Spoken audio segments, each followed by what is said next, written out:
예배 드리기 전에 기도로 찬양으로 이제 예배를 시작하도록 하겠습니다. 기도하시겠습니다. 하나님 아버지 감사합니다. 오늘도 이렇게 하나님의 은혜로 우리를 이 자리로 불러주셔서 감사합니다. 하나님 아버지, 저희가 이 시간 주님께 찬양을 드리고 예배를 드릴 때에 정말 기쁨으로 드릴 텐데 이 시간 신령과 진정으로 드리게 하여 주시옵고, 오늘 듣는 이 말씀으로 끝나는 것이 아니라 정말 저희의 삶 속에서 하나님의 말씀을 실천하고 순종하고 정말 어떠한 상황 속에서도 어떠한 곳에서도 주님을 전도하고 예배하고 기도하는 우리 모두의 삶이 될 수 있도록 주님께서 도와주시옵고, 우리 시간 온 모든 자들에게 하나님 세임과 능력을 더하여 주시옵고, 이 시간 찬양할 때도 정말 주님께서 기뻐 받아 주시옵소서. 이 시간 찬양할 때도 성령으로 함께 해주시옵고 감사드리며 살아계신 예수님의 이름으로 기도드리옵나이다. 아멘.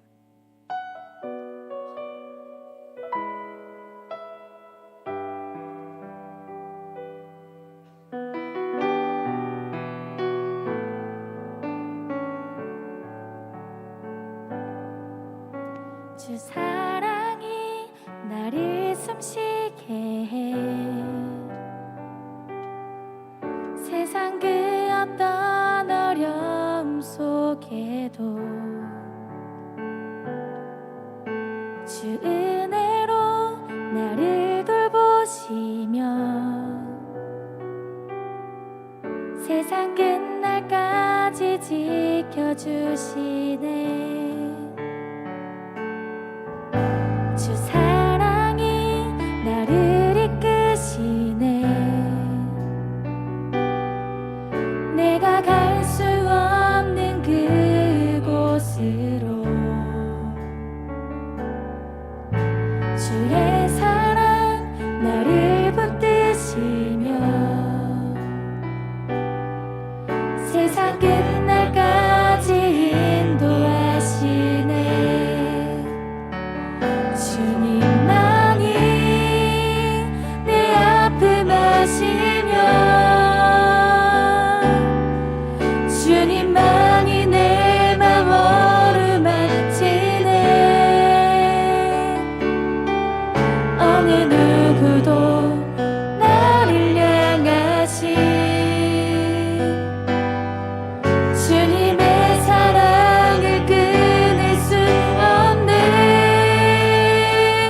주님만이 내 능력이시며 주님만이 나의 구원이시네. 어느 누구도 나를 향하신 주님의 사랑을 끊을 수 없네. 다시 한번 다 함께 찬양하시겠습니다. 주 사랑이 나를 숨쉬게 해 세상 그 어떤 어려움 속에도 주 은혜로 나를 돌보시며 세상 끝날까지 지켜주시. 주 사랑이 나를 이끄십니다. 주 사랑이 나를 이끄시네. 내가 갈 수 없는 그곳으로 주의 사랑 나를 붙드시며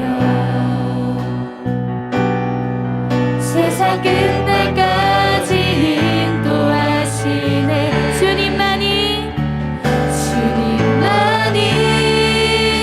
내 아픔 아시며 주님만이 내 맘 어루만지네. 어느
사랑하실 주님의 사랑을 생각하시면서 우리 감사의 박수 올려드립시다. 할렐루야. 아멘. 우리 이 시간 다 같이 자리에 일어나셔서 우리 주님을 바라보면서 우리 기쁨으로 찬양합시다. 할렐루야.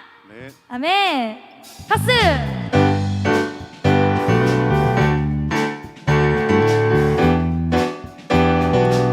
우리 이 시간 우리 마음속에 근심 있는 사람 언제나 주님 앞으로 나아가길 소망합니다. 할렐루야. 네. 우리 다 함께 마음속에 근심 있는 사람 주 예수 앞에 나아가려라. 슬픈 마음 있을 때라도 주 예수께 아뢰라.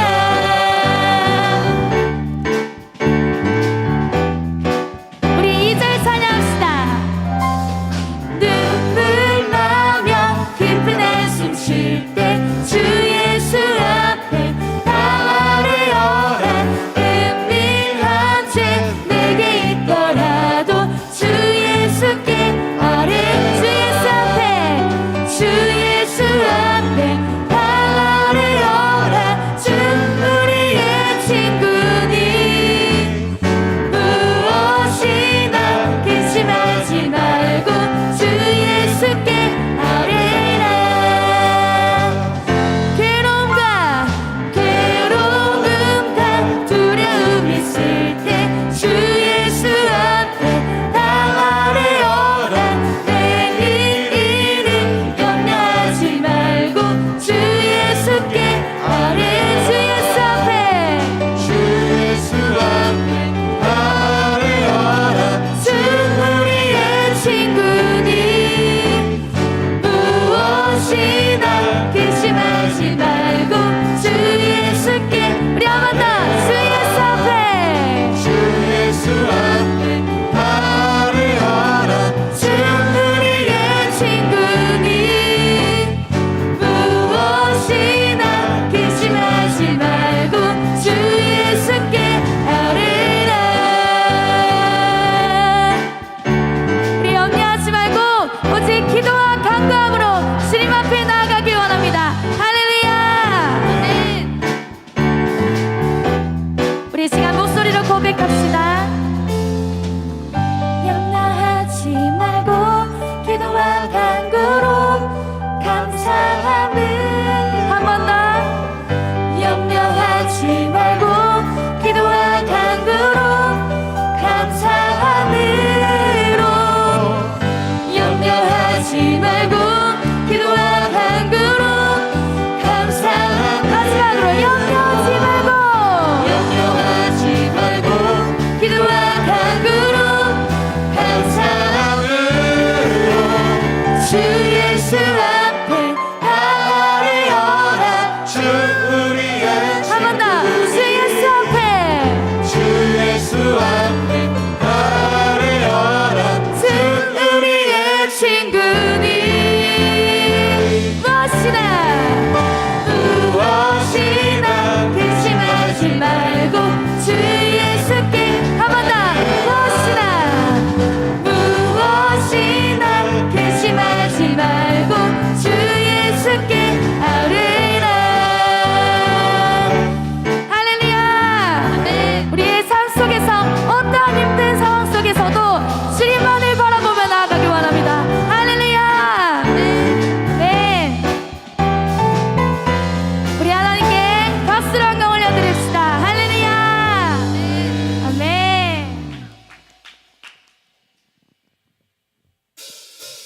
박수.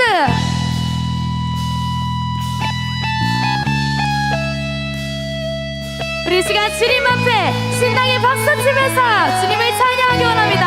할렐루야.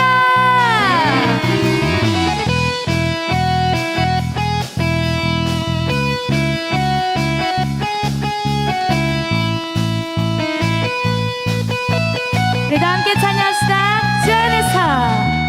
주 안에서 기뻐해. 주 안에서 기뻐해. 주님 주신 기쁨으로 기뻐하라. 주 안에서 기뻐해. 주 안에서 기뻐해.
살아계신 주의 이름 내 마음 다해 찬양해.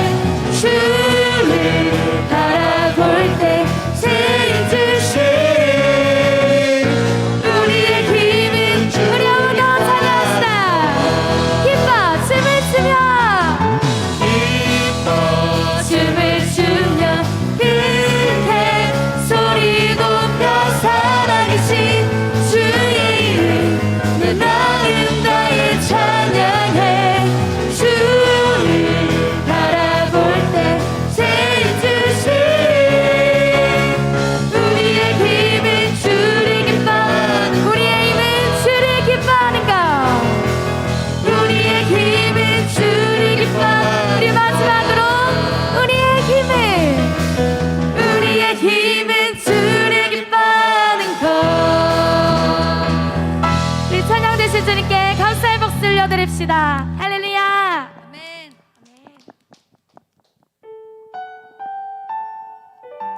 우리 시간 마음속에 손을 얹고 정말 우리가 우리 삶 속에서 어떠한 상황 속에서도 주님을 예배하길 원한다는 마음으로 고백하며 나아가길 원합니다.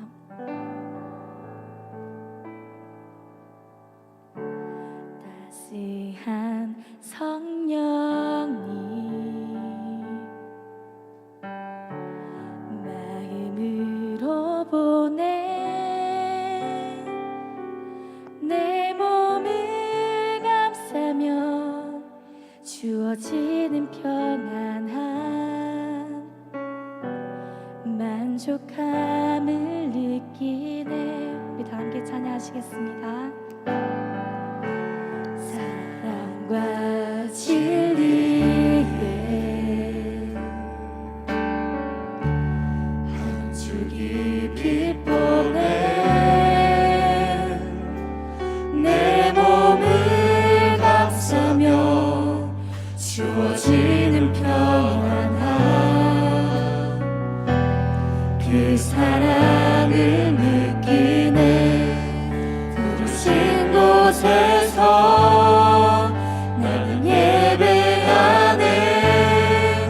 어떤 상황에도 나는 예배하네. 부르신 곳에서 나는 예배하네.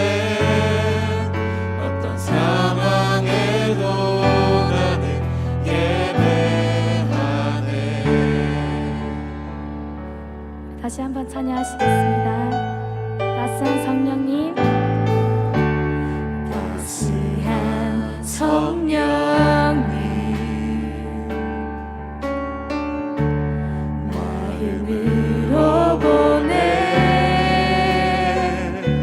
내 몸을 감싸며 주어지는 평안한 만족함을 느끼네. 사랑과 진리에 사랑과 진리에 한 줄기 빛 보내 내 몸을 감싸며 주어지는 평안한 그 사랑을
부르신 곳에서 나는 예배하네.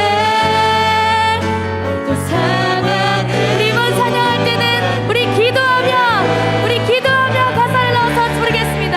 부르신 곳에서 나는 기도하네. 어떤 상황에도 나는 기도하네. 부르신 곳에서 나는 기도하네. 어떤 상황에도 나는 기도. 우리 시간 오늘 예배를 위해서 주의 삼창 통성으로 기도하겠습니다. 주여 주여 주여. 빛이 없어도 찬양하시겠습니다.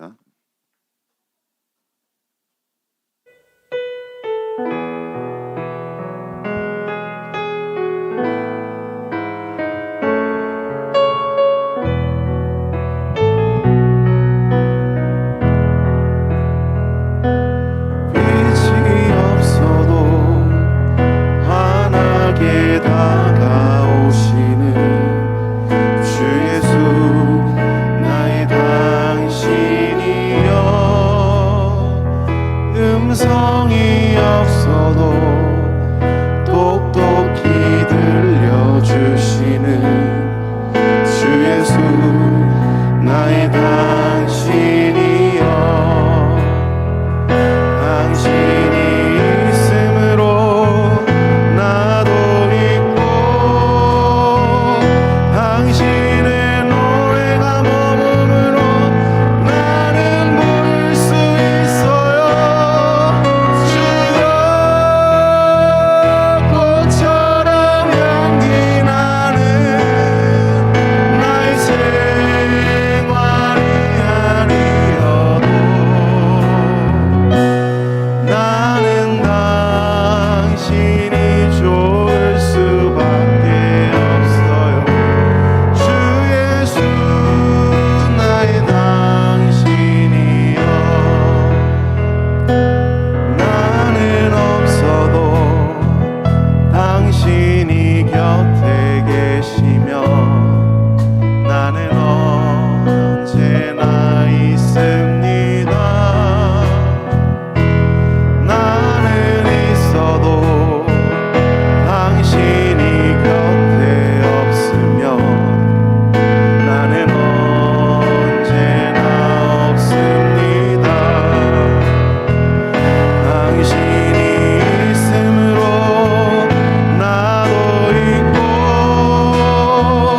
당신의 노래가 머금으로 나는 부를 수 있어요. 주여 꽃처럼 향기 나는 나의 생활이 아니어도 나는 당신이 밖에 없어요. 주 예수 나의 당신이여. 이 시간 사도신경으로 우리의 신앙을 고백하겠습니다. 전능하사 천지를 만드신 하나님 아버지를 내가 믿사오며 그 외아들 우리 주 예수 그리스도를 내가 믿사오니 이는 성령으로 잉태하사 동정녀 마리아에게 나시고 본디오 빌라도에게 고난을 받으사 십자가에 못 박혀 죽으시고 장사한 지 4일 만에 죽은 자 가운데서 다시 살아나시며 하늘에 오르사 전능하신 하나님 우편에 앉아 계시다가 저리로서 산자와 죽은 자를 심판하러 오시리라. 성령을 믿사오며 거룩한 공회와 성도가 서로 교통하는 것과 죄를 사하여 주시는 것과 몸이 다시 사는 것과 영원히 사는 것을 믿사옵나이다. 아멘.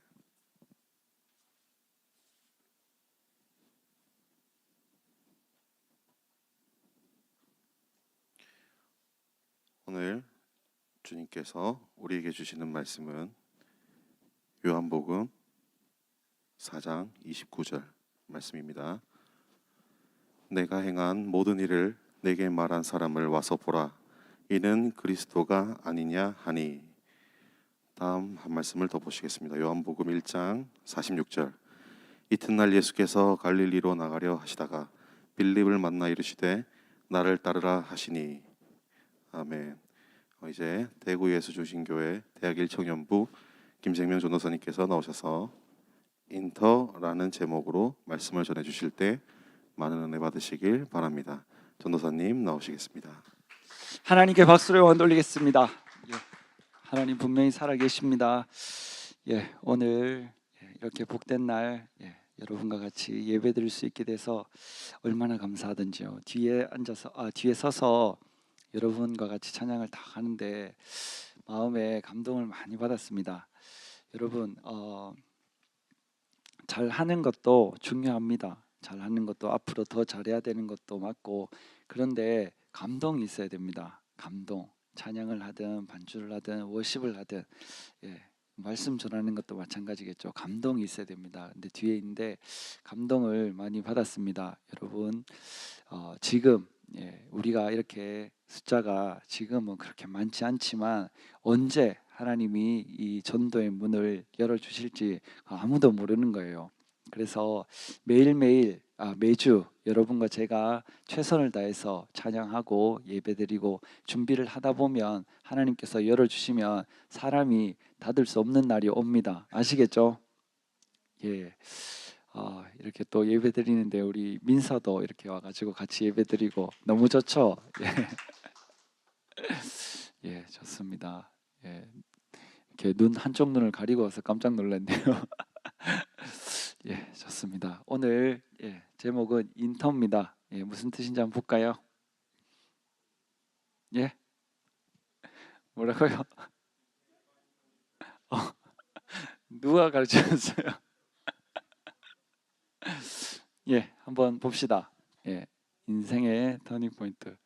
보고 맞춘 거 아니었어요? 오, 박수 한번 쳐주세요. 누구나 인생의 터닝 포인트 있습니다. 인생의 터닝 포인트. 여러분 인생의 터닝 포인트를 경험해 보신 적 있나요? 있습니까?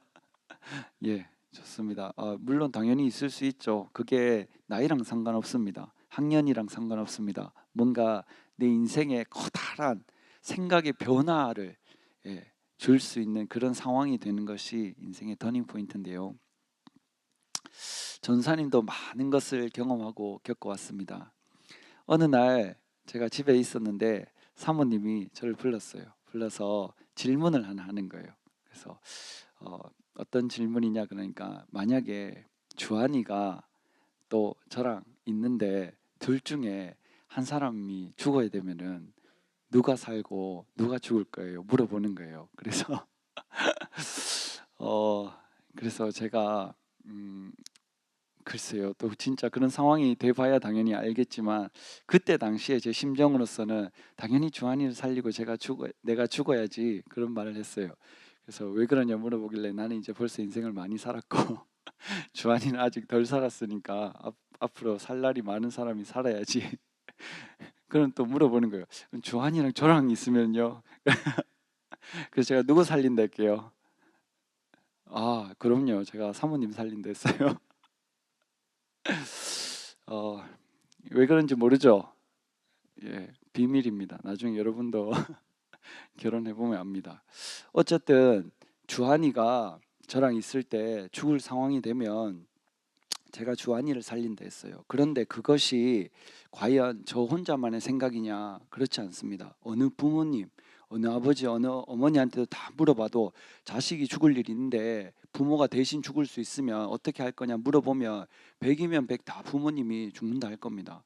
그런데 여기 이제 호현이도 있고 호원이도 있고 이렇게 앉아 있는데 온전사님한테 딱 가가지고 호연이가 갑자기 딱 죽을 일이 생겼는데 엄마가 대신 죽을 수 있다 이렇게 딱 물어보면 온전사님이 뭐라 하시겠어요?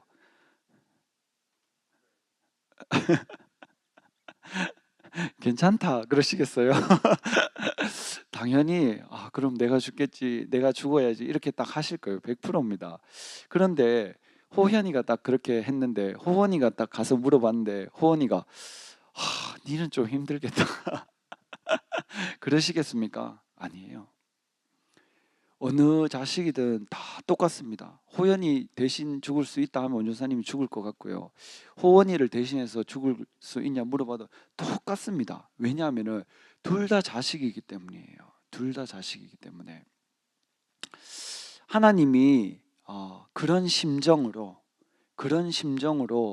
예수님을 이렇게 돌아가시게 해서 저와 여러분을 건졌습니다. 전사님은 결혼하고 아빠가 되기 전까지는 알고는 있었는데 잘 못 느꼈었어요. 여러분은 아직 결혼을 안 하고 자식이 없어서 제가 이런 말씀을 드려도 공감하기 지금은 좀 어려울 수도 있습니다. 그런데 아빠가 딱 돼 보니까 하나님 아버지의 마음이 굉장히 많이 공감이 갑니다. 유초등부, 유치부 선생님들은 조금 더 공감을 하실 수도 있어요. 이렇게 기르는 아이들이 어리니까. 그런데 제가 이렇게 딱 아버지가 돼 보니까 당연히 나를 던져서 자식을 살리려는 마음이 당연히 있을 수밖에 없습니다. 여러분도 나중에 그런 마음이 무조건 생길 수밖에 없습니다. 어느 부모님 다 마찬가지입니다. 그런데 그 마음 중에 가장 크게 그 마음을 갖고 계신 분이 하나님입니다. 하나님. 전사님도 여러분이 다 성공하고 다 부자 되고 다 행복하고 다 잘 살길 바랍니다. 그런데 그 와중에 여러 가지 과정을 거치는 사람은 충분히 있을 수 있습니다. 그런데 그런 어려움이 그런 과정이 있다고 해서 그런 내가 이렇게 바라는 마음이 사라지느냐? 여러분이 잘하면은 대학부고 잘 못하면 대학부 아니고 그런 게 절대로 아닙니다. 무엇이든지 누구든지 잘하는 자식들은 잘하니까 기쁘고 또 잘 못하거나 힘들어하거나 아픈 자식이 있으면 또 아프니까 또 무슨 일이 있으니까 또 그 나름대로 신경을 쓰는 거예요. 그래서 부모와 자식은 천륜이라 그러죠. 하늘이 이어준 관계입니다. 하나님이 여러분에게 그래요. 하나님이 하나밖에 없는 예수님을 보내서 여러분을 건지고 싶은 그 마음을 제가 아버지가 되니까 이해를 합니다. 이해를. 여러분이 지금부터 영혼에 대해서 그런 마음을 간절함을 품고 영혼을 돌보기 시작하면 나중에 여러분들이 진짜 결혼해서 진짜 여러분들이 아들을 낳든 딸을 낳든 그 자식을 키울 때는 진짜 너무 수월합니다. 영혼들이 나에게 쉽게 마음의 문을 열지 않잖아요. 내가 연락하면 다 받고 교회 오라면 다 오고 기도하자면 다 하고 예배 같이 드리자면 다 하고 그렇지 않잖아요. 때로는 내가 연락하면 연락 받지 않을 때도 있고 나를 무시할 때도 있고 받는데 답을 안 할 때도 있고 그렇습니다. 그런데 그런 어려운 과정들을 그 영혼을 살리고 돌보는 과정에서 내가 성장하고 성숙하는 거고요. 나중에 진짜 여러분들이 진짜 가정을 이루었을 때 여러분을 사랑하는 아내나 남편, 여러분을 사랑하는 자식을 같이 생활하는 거는 천국 생활이 될 겁니다. 근데 지금 여러분들이 영혼들에 대해서 집중하고 신경 쓰지 않고 그냥 오로지 내가 너무 바쁘니까 너무 힘드니까 나밖에 모른다 이런 삶으로 계속 살다가 나중에 좋은 만남이 생겨서 결혼해서 자식이 생기면 그때 가서 엄청난 그 힘든 과정을 거쳐야 될 수도 있습니다. 그래서 매도 먼저 맞는 게 낫다고 지금 여러분들이 하나님께서 여러분들에게 맡겨주신 그 영혼들을 잘 돌보다 보면은 나중에 엄청난 노하우가 생기고 엄청난 감사와 기쁨, 행복이 넘쳐납니다. 아시겠죠? 영혼을 돌보는 것은 행복한 일입니다. 예진아, 민서 오니까 행복해? 행복하죠. 웃음이 끊이지 않습니다. 왜냐하면 내가 소중히 생각하는 사람이 이 귀한 자리에 와서 함께 하기 때문이에요. 저와 여러분이 주위에 소중한 사람이 있다면 당연히 이 자리에 한 번쯤은 당연히 와야 됩니다. 그리고 될 수 있으면 계속 같이 오면 좋겠지만 그렇지 않더라도 우리는 끊임없이 노력을 해야 됩니다. 전사님이 여기 이제 27살 때 대구에 대학교에 들어갔었어요. 다시 20살에 원래 들어갔었지만 27살에 군대 갔다 와서 다시 그때 들어갔었는데, 또 그때 갔다 오고 그 전에 이제 군대를 갔다 오고, 군대에 있으면서 저랑 진짜 친했던 그 제 후임들, 그리고 학교 다니면서 저랑 진짜 친했던 그 친구들은, 그 동생들은 한 명도 빠짐없이 우리 교회 다 왔었어요. 우리 교회 다 왔었어요. 물론 지금은 정착해서 온 사람 없습니다만, 그때 복음을 다 전했어요. 총회장 목사님 집회 때도 불렀고요. 성가대에서 같이 찬양을 한 사람도 있습니다. 그런데 그 소중한 친구들, 학교 동생들이잖아요. 그리고 군대 후임들이잖아요. 전사님이 진짜 소중하고 친하다고 생각하는 사람은 단 한 명도 빠짐없이 우리 교회 다 와서 예배를 드렸어요. 그런데 단 한 명도 저한테 이단이라고 손가락질하는 사람이 이때까지 한 명도 없었어요. 너희 교회 잘못됐다, 방언기도하는 게 이상하다, 귀신 쫓는다, 이상하다, 그런 사람이 이때까지 단 한 명도 없었어요. 물론 제 뒤에서 그런 말 했는지 모릅니다. 근데 저한테 그런 말 한 사람 한 명도 없었고요. 그것 때문에 연락 끊은 사람은 교회 다니는 사람들 교회 다니는 사람들 말고는 한 명도 없었어요. 그러니까 교회를 안 다니고 예수님 안 믿는 그 동생들을 제가 이쪽에 데리고 왔을 때 단 한 명도 저한테 손가락질하는 사람 없었고요. 그것 때문에 연락 끊는 사람 단 한 명도 없었어요. 그냥 오히려 더 잘 지내고, 학교에서 더 잘 만나고, 더 밥 같이 먹고, 더 공부 같이 하고, 더 열심히, 그냥 더 좋은 관계로 발전했어요. 여러분들이 친구들을 전도해서 이 자리에 데리고 오면은 그 중에 불편해하는 친구들이 있을 수 있고요, 무서워하는 친구도 있을 수 있고요, 어려워하는 친구들 충분히 있을 수 있습니다. 그런데 극히 드물다는 걸 알아야 됩니다. 여러분들이 만약에 한 명 전도해서 딱 데리고 왔는데 너희 교회 왜 이러냐, 이단이란다, 방언기도 이상하다, 무섭다, 난 이제 다시 안 갈란다, 나한테 연락하지 마라, 이런 사람 있을 수도 있습니다. 근데 전사님은 아직 없었어요. 그런데 그 한 번의 그런 경험 때문에, 그 한 번의 일 때문에 겁이 나서, 또는 마음에 두려움이 와서 나는 이제 내 친구들한테 말 못하겠다, 그런 것은 속는 겁니다. 전사님이 진짜 세어보면은 10몇 명을 데리고 왔거든요. 한 명도 저한테 그런 말 한 적이 없어요. 군대에는 약간 권력까지는 아니고 서열이 있잖아요. 제가 이제 많이 올라갔을 때는 이제 더 이상 저한테 저의 위로 없었을 때죠. 제 위로. 제가 군대에서 기수가 되게 잘 하나님이 좋게 해주셨어요.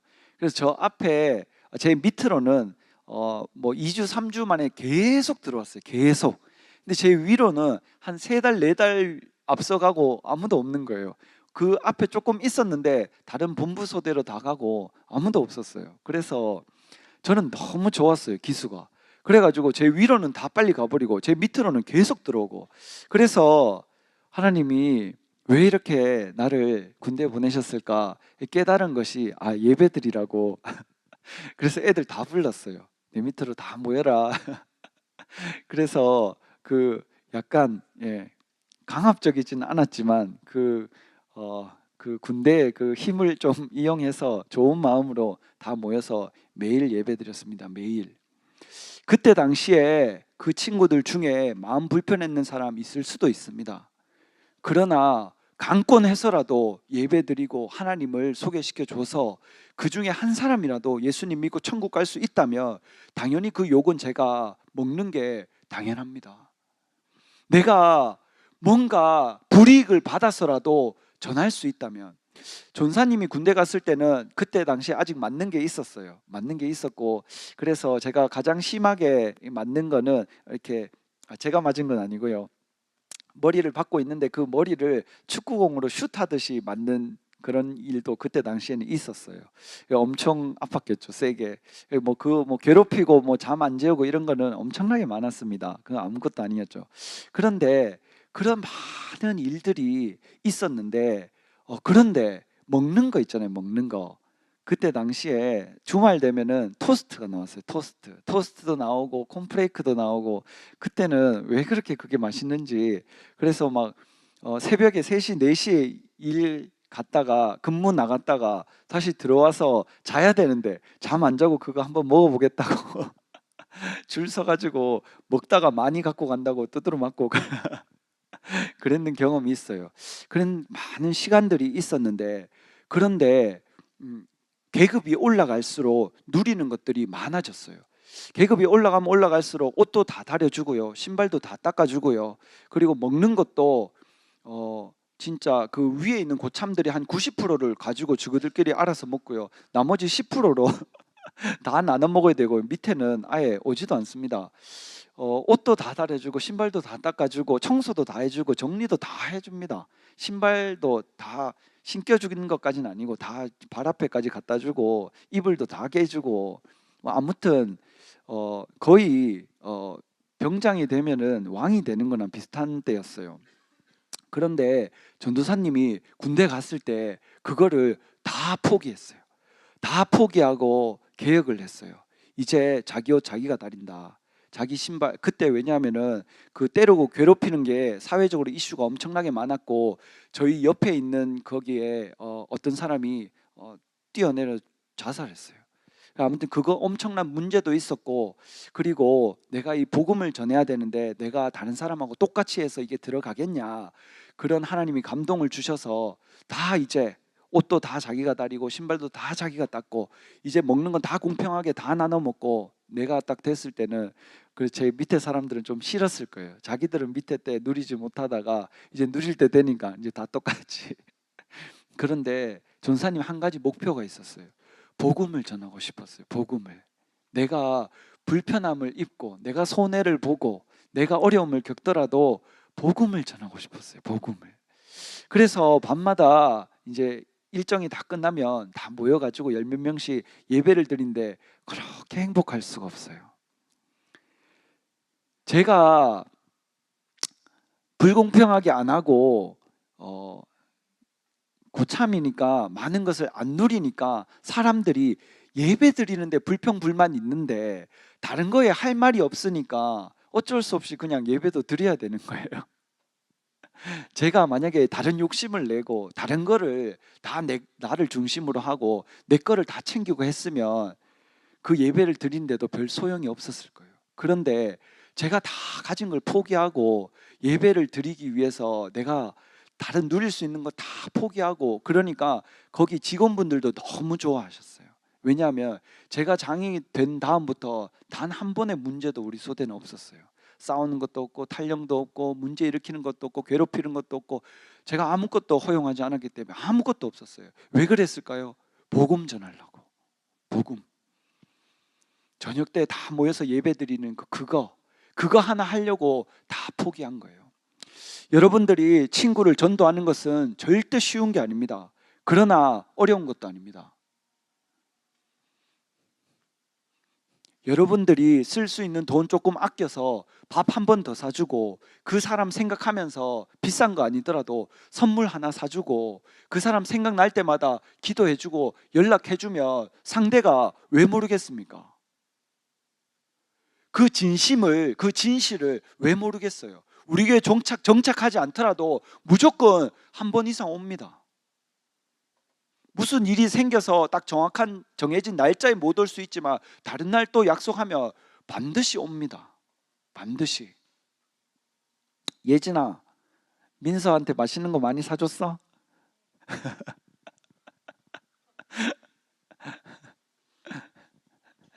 민서야, 교회 사람들이 너한테 밥이나 이런 거 사준 적 있어? 있어. 민서는 사람들이 밥을 사줘서 교회에 온 게 아닙니다. 민서한테 계산 없이 생각 없이 그냥 진심으로 대해준 거, 그게 고마워서, 예진이도 그렇고 교회 사람들이 그렇게 해준 것 때문에 감동받아서 여기 와야 되겠다고 생각하고 여기 앉아 있을 거예요. 사람 마음은 다 똑같습니다. 제가 맛있으면요 상대도 맛있지, 나는 맛있는, 물론 조금의 차이는 있을 수 있습니다만 내가 상대한테 진심으로 하면 상대도 느낄 수밖에 없습니다. 근데 전도사님은 그게 엄청 느려요. 엄청 느려요. 제가 처음부터 저는 진심이고 저는 제가 진짜라고 생각하는데 그걸 상대가 알기까지는 시간이 많이 걸려요. 왜냐하면 전사님이 촉도 잘 없고요. 또 그게 굉장히 느려 터져서요. 내 진짜를 이렇게 진심을 전달하기까지 시간이 많이 걸리더라고요. 학교 갔을 때도 제가 대학교 때 저도 20살 때가 있었잖아요. 1학년 딱 들어가서 신입생 환영회 하고 이런 거 하고 나서 저는 이제 얼마 동안은 친구가 없이 지냈어요. 그런데 나중에 밤새면서, 그때 제가 건축공학과였거든요. 도면 그리는 게 그렇게 재밌더라고요. 밤새면서 일주일에 한 3, 4일을 밤새면서 도면을 그렸는데, 근데 그 도면을 그리면서 친구들하고 다 같이 교실에서 같이 밤새면서 같이 도면을 그렸거든요.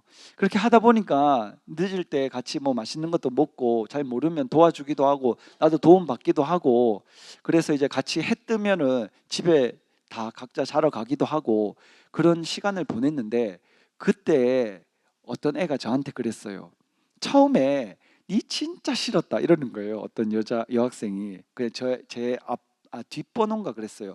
같이 이렇게 뭐 이렇게 팀별 과제도 하고 그랬는데 저한테 갑자기 난데없이 네가 진짜 싫었대요. 그래서 왜 싫었냐 물어보니까, 왜 다른 사람들 다 처음에 신입생 환영회 할 때 다 술 먹고 토하고 울고 그랬는데 너는 왜 안 먹냐? 그리고 예수님 믿는다고 뭐 술자리도 안 오고 맨날 빠지고 정말 싫었다는 거예요. 근데 나중에 그 싫었다고 얘기하는 게 아직까지 계속 싫어서 저한테 얘기하는 걸까요? 그때는 이제 안 싫다는 뜻이에요. 그때는 굉장히 싫었다. 근데 몇 달이 지나서 제가 한결같이 진심으로 하니까 사람들이 알더라고요. 전도사님도 마찬가지고 여러분도 마찬가지입니다. 누군가를 위해서 내가 눈물로 기도하면 상대가 변할 수밖에 없어요. 단 시간이 좀 걸릴 뿐입니다. 내가 하다가 포기하면은 그것이 멈출 수도 있어요. 그러나 내가 멈추지 않으면 상대는 그 진심을 알 수밖에 없습니다. 어느 날 한 목사님께서 저보고 장례식장을 같이 가자 했어요. 그래서 장례식장에 갔습니다. 갔는데 A라는 분이 있었고 B라는 분이 있었는데, A라는 분이 평생을 B라는 분을 전도했어요. 근데 A라는 분이 살아있을 때 B라는 분이 예수님 영접하지 않았고, 그 A라는 분은 열심히 전하다가 B라는 사람이 예수님 믿는 거 못 보고 돌아가셨어요. 돌아가셨고, 제가 가는 장례식장은 그 B라는 분이 평생에 전도 당한 분이 돌아가신 장례식장을 제가 참석했어요. 참석했는데 놀라운 것은 그 B라는 분이 죽기 2주 전에 예수님을 영접했다는 거예요. A라는 분이 평생을 전도했는데 안 받아들였는데, B라는 분이 죽기 2주 전에 예수님을 영접했다는 거예요.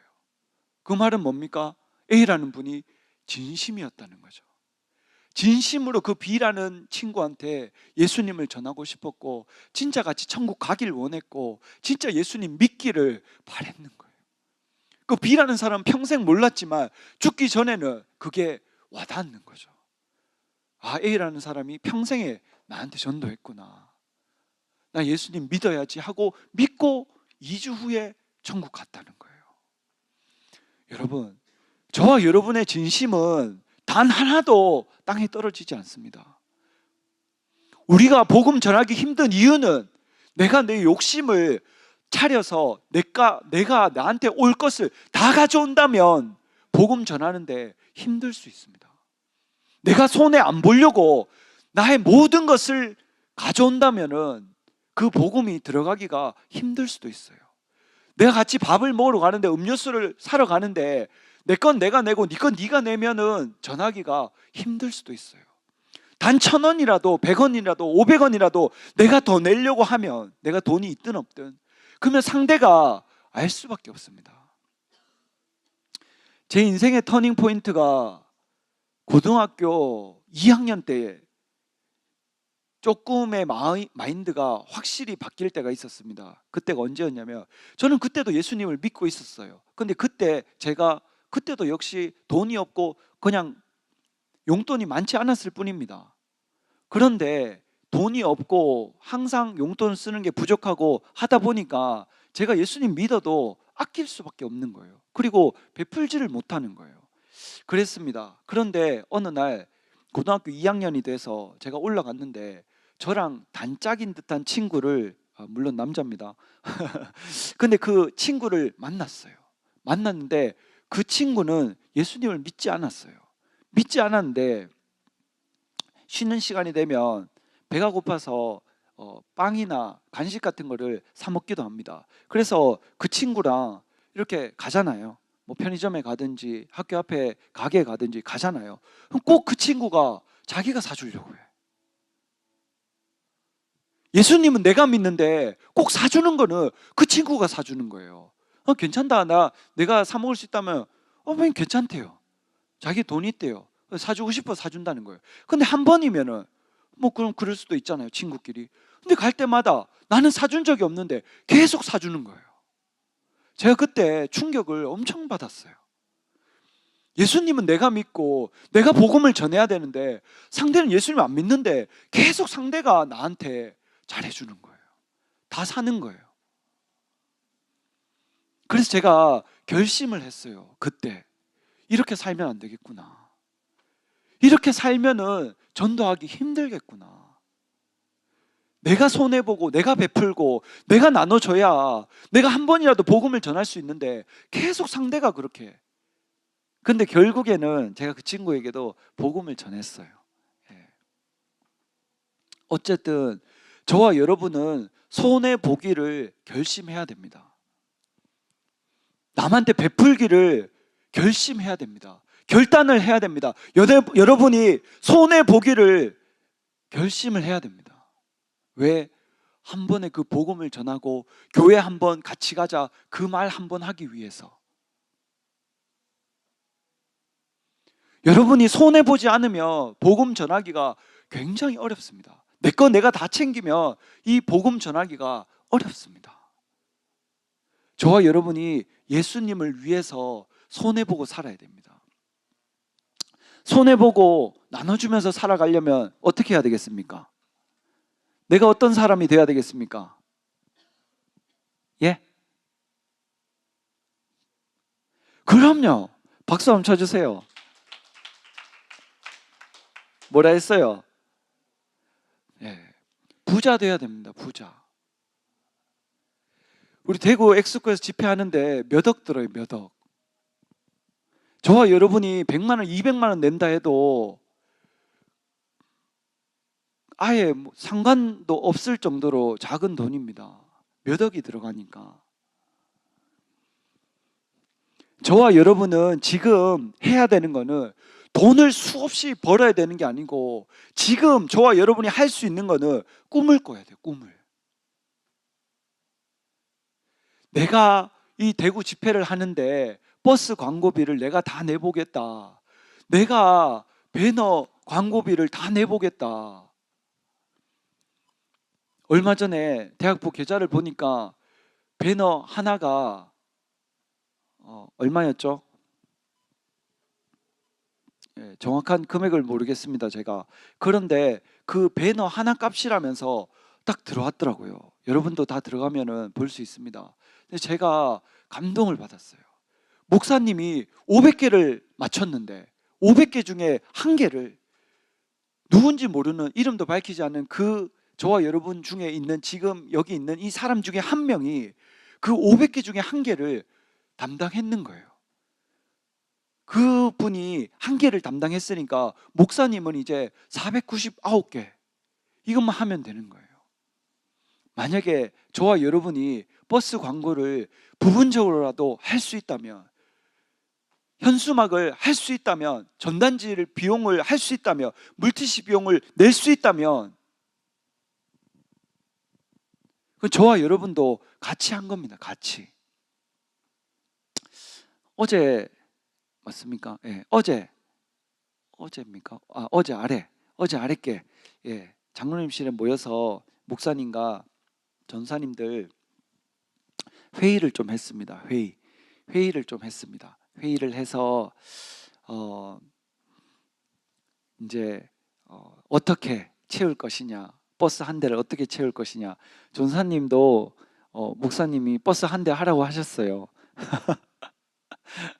우리 같이 해내야 됩니다. 아시겠죠? 예, 다 같이 해내야 됩니다. 지금부터 여러분들이 베풀고 손해도 보고 밥도 사주고 선물도 사주고 해서 지금부터 노력하셔야만 그때 한 명, 두 명 데려올 수 있어요. 그러면 45인승 차는 겁니다. 아시겠죠?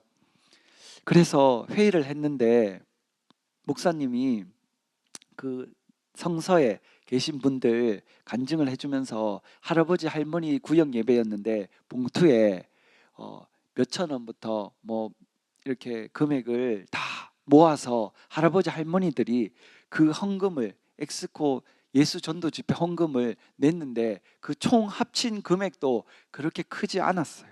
그런데 그 다 같이 합심한 것에 목사님께서 엄청난 감동을 받으셔가지고 그거를 이야기를 해주시더라고요. 저도 감동을 받았어요. 용돈을 받으려고 교회에 오시는 분들이 구역 예배를 통해서 봉투에 얼마를 넣든 그거를 본인이 마음을 가지고 그것을 담아서 스스로 냈다는 게 감동이잖아요. 여러분들이 지금 학교에 다니고 또 직장에 다녀도 오래 다녔지 않고 여러분들이 뭐 엄청난 투자를 하거나 엄청난 사업을 하거나 그런 게 아닌 것을 알고 있습니다. 그래서 전사님은 여러분들한테 많은 물질을 내라고 하고 싶지도 않고 그렇게 말한 적도 없습니다. 그런데 그것을 보니까 우리도 똑같이 동참해야 되겠다 이런 생각은 했어요. 근데 전도사님이 어떤 사람이라고요? 빠릇빠릇한 사람. 느려 터져가지고 남들 다 하고 나면 그제서야 하는 사람. 제가 지금 추진력을 달라고 매일매일 기도합니다. 엄청 빨리 하게 해달라고, 민첩하게 해달라고. 그런데 제가 마음에 품고 있고 당연히 저도 하고 여러분도 같이 동참한다는 것을 저는 알고 있는데 아직 결과가 없고 목사님께 내지 않았으니까 당연히 어떻습니까? 대학부는 목사님 보시기에 아직 안 한 거예요. 안 한 거예요. 저는 당연히 해야 되겠다 생각하고 저도 개인적으로 물질을 모으고 있고 얼마까지 해야 되냐. 제 주위에 이렇게 막 엄청나게 이렇게 많이 헌금하신 분들 얘기를 제가 들으니까 제가 도대체 이거 얼마를 내야 되나. 나도 많이 내고 싶은데 지금 낼 수가 없는데 지금은 하나님이 맡겨주시지 않았으니까 그런데 내야 되는데 다른 분들 많이 냈는데 그럼 나는 어떡하냐. 이거 내가지고 진짜 이거 냈다고 말할 수 있나. 그런 고민도 되고요. 그런데 결론은 내가 마음으로 진심으로 금액에 물론 상관이 있지만 그래도 내가 할 수 있는 최선을 다해서 한번 해봐야 되겠다 이런 생각을 했습니다. 여러분들도 쉽지 않은 상황일 수 있습니다. 충분히 지금 1,000원이 100원이 10원이 아쉬운 그런 상황일 수도 있습니다. 그러나 자기 옥합을 깨트려서 예수님의 장사를 한 그 믿음의 여인처럼 저와 여러분도 충분히 이런 귀한 상황에 쓰임받을 수 있습니다. 그래서 많은 액수가 중요한 게 아니고요. 전사님도 처음에는 그 액수가 금액이 걸렸지만 모르겠다. 내가 얼마를 내든 하나님이 기뻐하실 수 있도록 진심으로 기쁨으로 내보자 이런 마음을 먹었습니다. 아시겠죠? 여러분들도 그래서 전사님이 여러분한테 금액을 적지 말라는 거예요. 다른 사람 볼 수도 있으니까. 저도 금액 안 적을 거예요. 이름만 적고 봉투에 여러분 마음을 담아서 전사님한테 주시면 전사님이 다 모아서 목사님께 드리도록 하겠습니다. 아시겠죠? 다음 주 토요일까지 되겠습니까? 그래서 토요일까지 다 모아서 주일날 목사님께 드리도록 하겠습니다. 아시겠죠? 집에 가서 부모님께 전사님이 돈 내놓으래 그러면 안 돼요. 아시겠죠? 예, 여러분들이 내셔도 저 10원도 주머니 안 가져갑니다. 목사님 다 드릴 거예요. 아시겠죠? 예, 이게 전도입니다. 전도, 귀한 영혼들을 하는데, 그리고 여러분들이 친구들한테 많이 베풀고 많이 써야 됩니다. 예, 오늘 이 전도 때문에 이야기가 많아졌는데요. 어쨌든 여러분들도, 전사님도 이번에 45인승 버스 한 대 채워봐야 됩니다. 아시겠죠? 예, 교회로 다 오셔야 됩니다. 교회로. 교회로. 대학부는 교회로 다 모여서 여러분들이 데리고 온 친구분들하고 교회에서 출발하고, 만약에 더 좋은 장소가 있으면 여러분들의 의견을 내면 전사님이 들어보고 또 최종 결정은 하도록 하겠습니다. 아시겠죠? 우리끼리 이렇게 20몇 명 타고 가면 안 돼요. 아시겠죠? 예. 호원이가 대답을 되게 크게 해요. 지금 벌써 한 2명을 준비해놨는 목소리예요. 승현이 친구 한 5명 데리고 올 거지? 박수 한번 쳐주세요. 하나님 하고자 하는 대로 쓰십니다. 오늘 여러분에게 같이 은혜를 나눌 이 본문 말씀이 있는데 요한복음 4장입니다.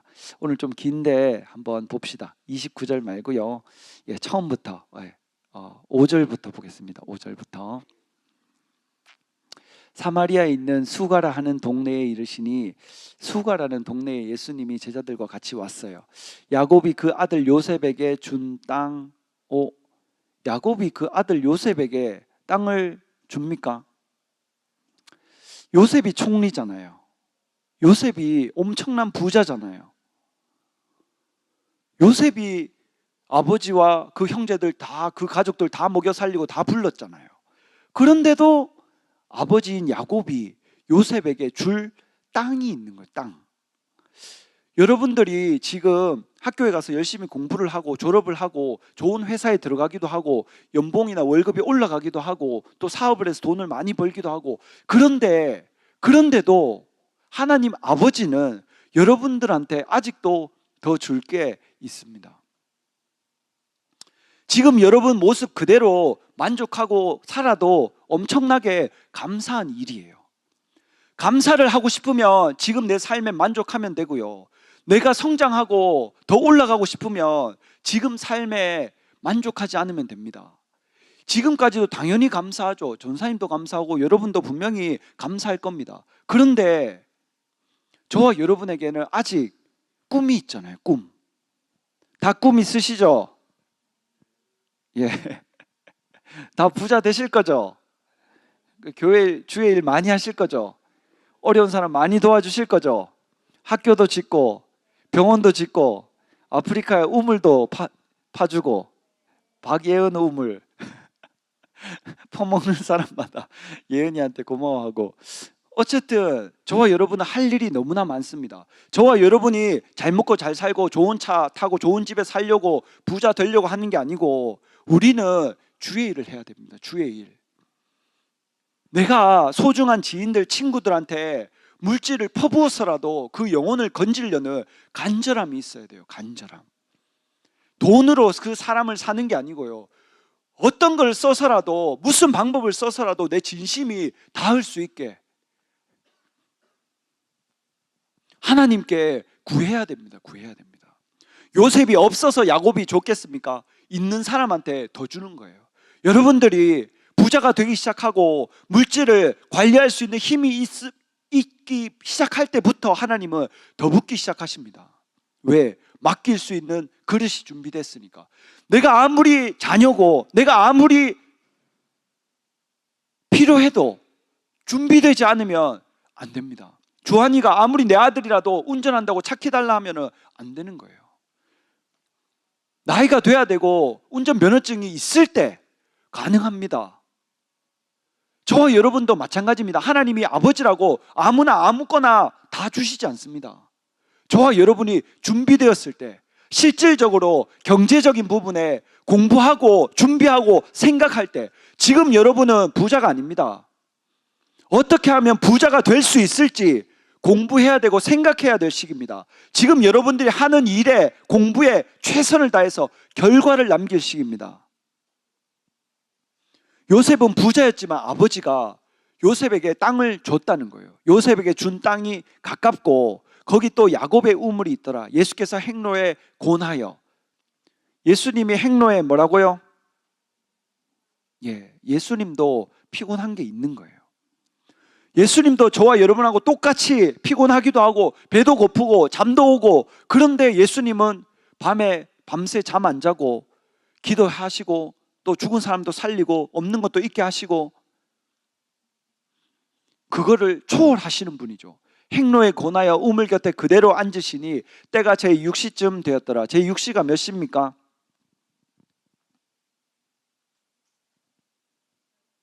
예, 12시. 예. 이스라엘이랑 우리랑 이 시간을 말하는 방법이 좀 다릅니다.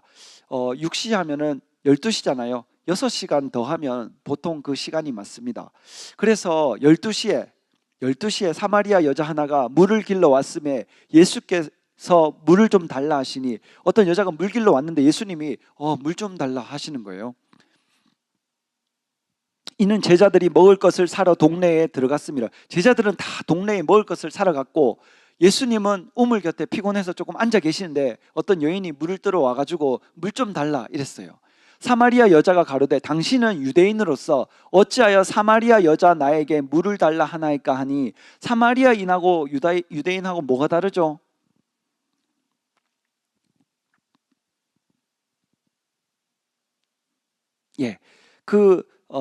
이스라엘의 초대 왕이 누굽니까? 첫 번째 왕. 그렇죠. 사울이잖아요. 사울이 왕을 하다가 기원 전에 1010년부터 970년까지 그 다음 왕인 다윗이 왕이 되었어요. 유다에서 7년을 왕을 하다가 남북 통일이 되어서 33년을 더해서 한 40년 동안 왕을 지냈는데 그 다음 아들인 솔로몬이 왕이 되었죠. 972년부터 39년 동안 왕을 했어요. 그런데 솔로몬이 하나님 보시기에 악을 행했잖아요. 그 아내들이 우상을 섬기는 걸 허용했잖아요. 그래서 하나님이 솔로몬 때는 다윗을 보고 나라를 갈라지지 않게 하시지만 네 아들 때 갈라질 것이다. 그래서 솔로몬의 아들인 르호보암 왕이 딱 왕이 되었을 때 남유다, 북이스라엘 이렇게 나눠지게 됩니다. 나라가. 그래서 사마리아는 북이스라엘에 속한 나라고요. 남유다는 그대로 남쪽에 있는 유다 이 나라로 나뉘게 됩니다. 나라가 나뉘는데 아시리아가 쳐들어와서 그 북이스라엘, 그 사마리아가 있는 북이스라엘이 전쟁에서 그대로 지게 됩니다. 지게 되면서 어떻게 됩니까? 지면 일본이 우리나라에 총독부를 세우잖아요. 그리고 우리나라에 유명한 그런 정치가들, 사업가들 이런 사람들을 다 자기 본토로 끌고 가버리잖아요. 그래서 그런 거와 똑같이 그 아시리아 사람들이 그 북이스라엘, 그 사마리아 땅에 다 오니까 그 단일 민족이었던 그 이스라엘 민족이 혼혈 민족이 된 거예요. 그때까지 유다는 망하지 않았거든요. 그러니까 남유다 사람들이 딱 보니까 그 북이스라엘 사람들이 그 민족으로서의 순결을 잃어버린 거. 그 아시리아 사람들과 섞였다는 거예요. 그래서 사람 취급을 안 합니다. 유다 사람들이. 그래서 상종을 안 하는 거예요. 이는 유대인이 사마리아인과 상종치 아니함이로라. 예수께서 대답하여 가라사대. 그런데 여러분, 그 북이스라엘 사람들을 상종하지 않는 것이 맞습니까? 이때 로마에 다 압제당하고 있었잖아요. 그럼 유다도 결국 진 거잖아요. 그럼 본인들도 그렇게 된 상황인데 본인들의 눈에 있는 그 들보는 보지 못하고 남의 눈 속에 있는 티만 빼려고 말이 맞지 않는 거죠. 그런 상황이었어요. 그래서 예수께서 대답하여 가라사대 네가 만일 하나님의 선물과 또 네게 물 좀 달라 하는 이가 누구인 줄 알았다면 네가 그에게 구하였을 것이요 그가 생수를 너한테 주었으리라. 여자가 가로되 주여 물 기를 그릇도 없고 이 우물은 깊은데 어디서 이 생수를 얻겠삼나이까. 우리 조상 야곱이 이 우물을 우리에게 주었고 또 여기서 자기와 자기 아들들과 짐승이 다 먹었으니 당신이 야곱보다 더 크니까 예수께서 대답하여 가라사대 이 물을 먹는 자마다 다시 목마른데 내가 주는 물을 먹는 자는 영원히 목마르지 아니하리니. 여러분, 물을 마셔야 목이 안 마르죠. 네. 그런데 예수님은 물 기를 그릇도 없잖아요. 그릇도 없는데 그릇 있는 사람한테 내가 주는 물을 마시면 네가 오히려 목마르지 않을 것이다. 예수님 이렇게 딱 얘기하시는 거예요. 눈에 보이는 물이 아니고 눈에 보이지 않는 이 성령의 역사, 이 성령의 그 간절함, 그 성령을 받는 것이 더 중요하다는 거예요. 나의 주는 물은 그 속에서 영생하도록 솟아나는 샘물이 되리라. 여자가 가로되 주여 이 물을 내게 주사 목마르지도 않고 또 여기서 물 길러 오지도 않게 하옵소서. 가라사대 가서 네 남편을 불러오라. 이 남편의 이 수가성 여인의 남편이 몇 명입니까? 여자가 대답하여 가로되 나는 남편이 없나이다 이렇게 했어요. 예수님이 남편을 데려오라 했어요. 근데 남편이 없대요. 예수께서 가라사대 네가 남편이 없다 하는 말이 옳도다. 네가 남편 몇 명이라고요? 남편 5명이 있는 게 정상입니까? 정상이에요? 정상이 아니잖아요. 자, 아내가 있는데 남편이 5명인 게 맞습니까? 안 맞죠? 보세요. 네가 남편 5이 있었으나 지금 있는 자도 네 남편이 아니다. 그럼 총 남자 몇 명입니까? 6명. 근데 예수님이 그거 알고 있었어요. 네 말이 참되도다. 여자가 가로되 주여 내가 보니 선지자로소이다. 우리 조상들을 이 산에서 예배하였는데 당신들의 말은 예배할 곳이 예루살렘에 있다 하더이다. 북이스라엘 사람들은 그리심산이라는 곳에서 제사 지내고 했는데 남유다 사람들은 예루살렘 성에서 예배를 드렸죠.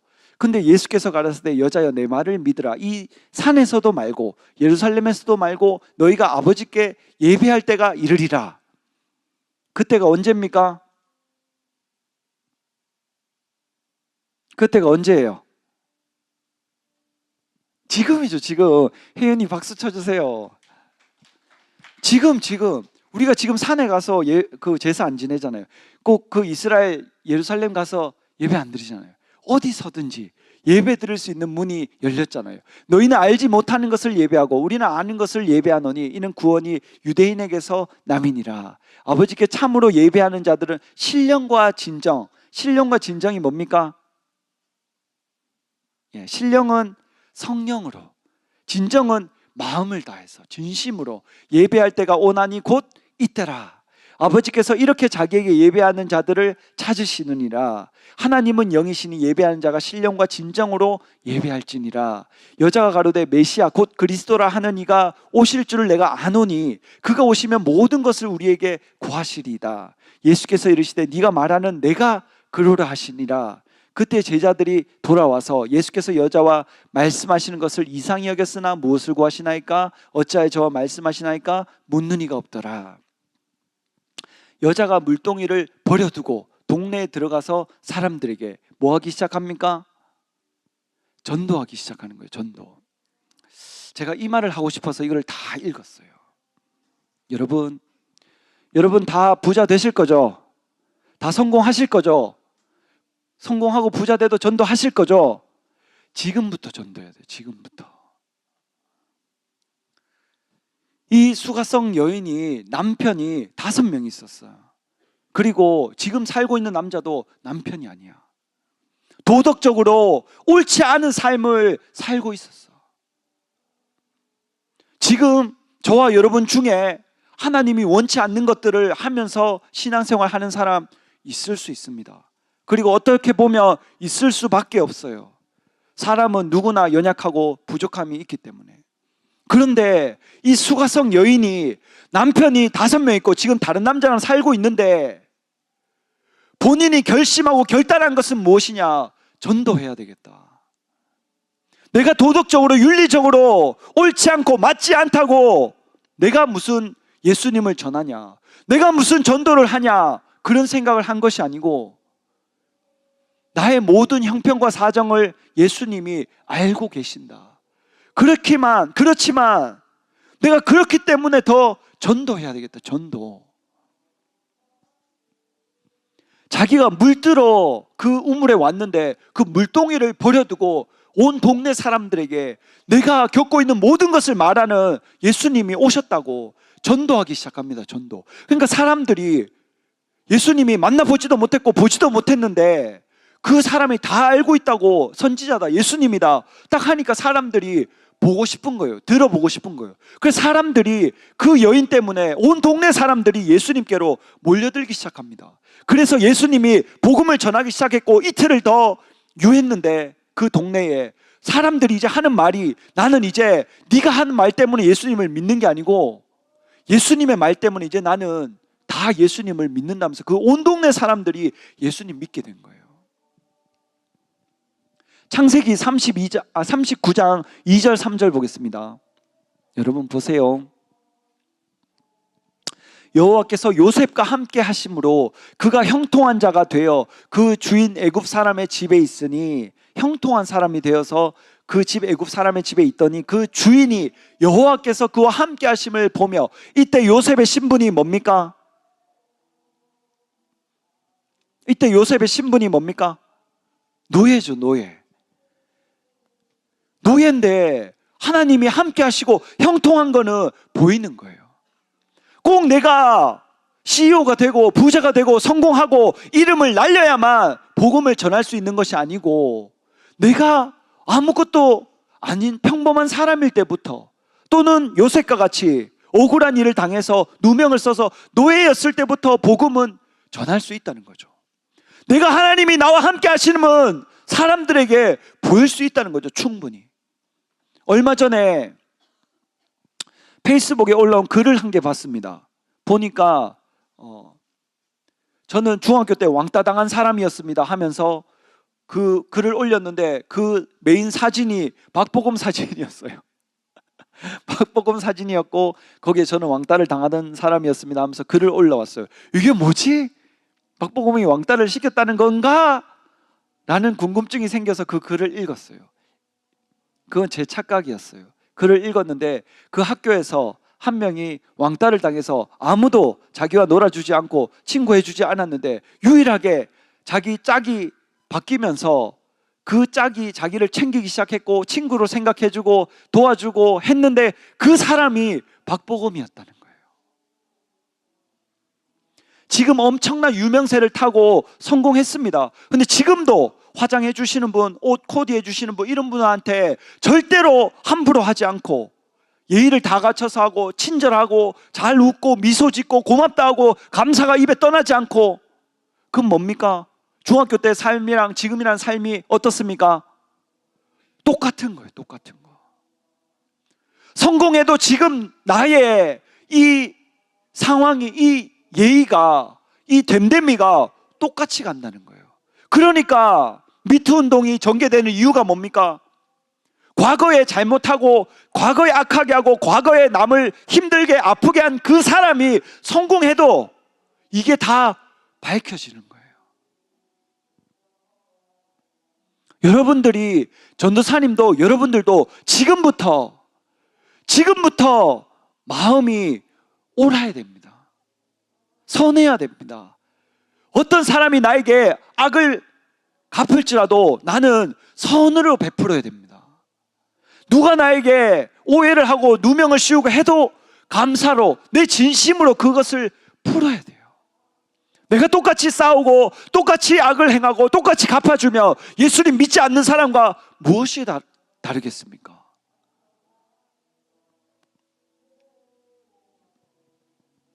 하나님이 저와 여러분에게 기대하는 게 있어요. 기대. 여러분의 삶을 통해서 복음이 전해지기를 하나님은 지금도 원하고 계십니다. 이 자리에 많은 분들이, 소중한 친구분들을 우리 교회에 데리고 왔어요. 주일 예배도 참석시켰고요, 대학부 예배도 참석시켰어요. 알고 있습니다. 그거는 그만큼 많이 베풀고 많이 위해주고 진심으로 했다는 뜻입니다. 지금 이제 곧 6월 6일입니다. 그때 다 돼서 어떻게 해볼까? 늦습니다. 늦습니다. 지금부터 여러분의 삶에 친구들이, 회사 동료들이 하나님 함께 하시는 것이 보여야 됩니다.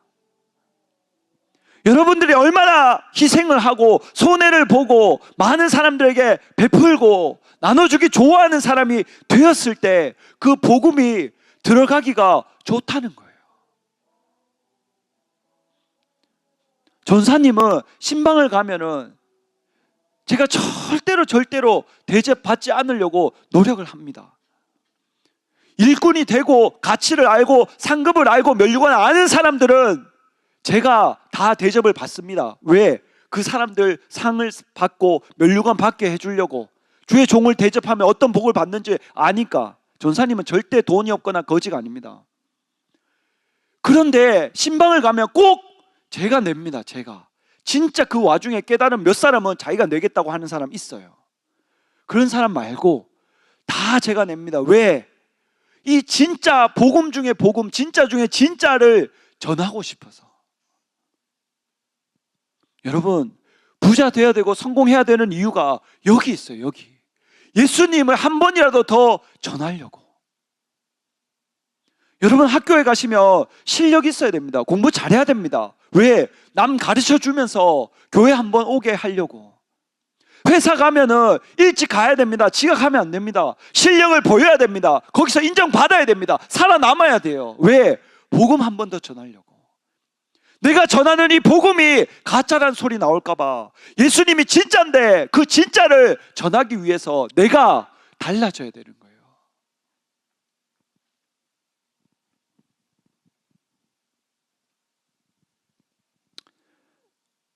저와 여러분이 절대로 어려운 게 아닙니다.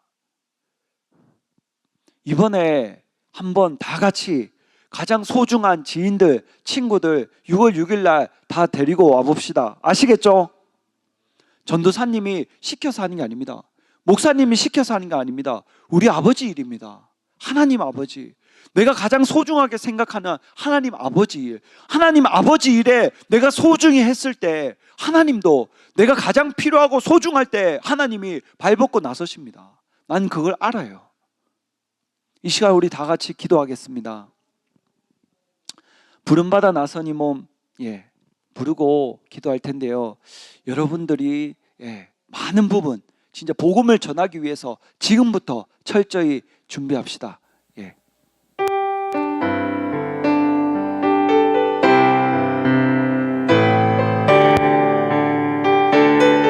가슴에 손을 얹고 부름받아 나선 이 몸 어디든지 가오리다. 괴로우나 즐거우나 주만 따라가오리니 어느 누가 막으리까. 죽음인들 막으리까. 어느 누가 막으리까. 죽음인들 막으리까. 하골 골짝 빈들에도 복음 들고 가오리다. 소돔 같은 거리에도 사랑 안고 찾아가서 종의 몸에 지닌 것도 아낌없이 드리리다. 종의 몸에 지닌 것도 아낌없이 드리리다. 종이 영광 모든 권세 주님 홀로 받으소서. 열시천대 십자가는 제가 지고 가오리다. 이름 없이 빛도 없이 감사하며 섬기리다. 이름 없이 빛도 없이 감사하. 다시 한 번 더 불러보겠습니다. 부름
아버지 감사합니다.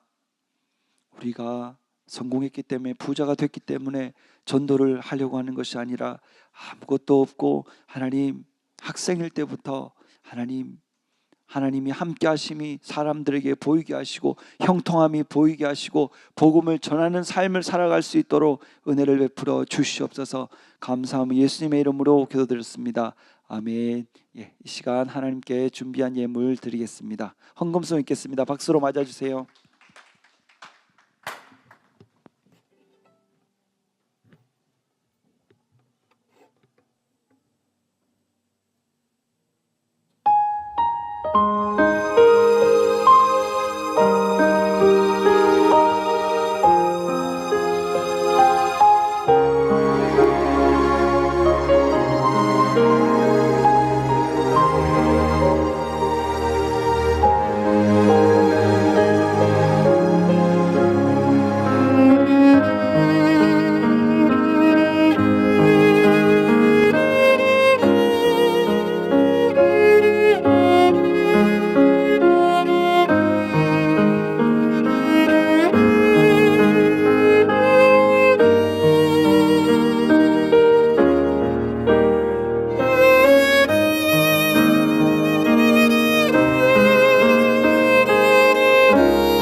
하나님 감사합니다. 오늘도 빈손으로 나오지 않고 하나님께 귀한 예물을 드렸습니다. 하늘의 상과 이 땅의 복으로 갚아 주시옵소서. 감사함 예수님의 이름으로 기도드렸습니다. 아멘. 여러분들이 생각하고 있듯이 철저한 계급 사회가 맞습니다. 너무너무 행복하고 너무너무 감사하고 너무너무 기쁘고 좋지만 계급 사회는 맞습니다. 거기에 대한 차별도 아마 느끼지 못할지도 몰라요. 그러나 영원한 천국이니까. 그래서 그 중에 가장 큰 상이 뭐라고요? 전도입니다. 그래서 전도는 이 땅에서도 가장 잘 되고 가장 빨리 하나님께 영광 돌릴 수 있는 지름길입니다. 그래서 진짜 특별하게 사정이 있으신 분들은 어쩔 수 없이 참석 못할 수도 있지만 우리 예배 마치고 나서 전단지랑 물티슈랑 같이 돌리려고 해요. 축전 내거리에는 사람들이 너무 없어서 오늘은 그 광장코아 그 앞에 가서 젊은 분들 많이 있는 곳에서 전도를 하려고 합니다. 아시겠죠? 예. 전도는 누굴 위해서 하는 거라고요? 예, 나 자신을 위해서 하는 겁니다. 그래서 많이 동참하셔서 전도하고 하나님께 복도 받고 많은 사람을 옳은 길로 인도해서 천국에서 우리 모두 별과 같이 빛나 봅시다. 아시겠죠? 예, 우리 주기도문으로 예배 마치겠습니다. 하늘에 계신 우리 아버지여, 이름이 거룩히 여김을 받으시오며 나라의 마옵시며 뜻이 하늘에서 이룬 것 같이 땅에서도 이루어지이다. 오늘날 우리에게 일용할 양식을 주옵시고 우리가 우리에게 죄 지은 자를 사하여 준 것 같이 우리 죄를 사하여 주옵시고 우리를 시험에 들게 하지 마옵시고 다만 악에서 구하옵소서. 나라와 권세와 영광이 아버지께 영원히 싸움나이다. 아멘. 하나님께 박수 영광 돌리겠습니다.